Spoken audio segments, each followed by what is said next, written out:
அப்ப ஏன் உன் வீட்டுக்காரங்க பிடிக்கலையா தாத்தா? பிடிக்கத்தான் செய்யுது.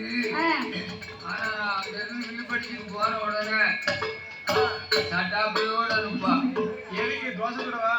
சட்டாப்பையோட ஆச்சு ஏன் நிக்கா தெரியுமா? நீ வில்லுப்பாட்டு படிச்சு வீட்டுக்கு போனேன்னு வை. வீட்டுக்கு போய் முதலாவது அவ கையில ரூபாயை கொடுக்கணும். ரூபாயை கொடுத்தீங்கன்னா உனக்கு என்ன செய்வா தெரியுமா?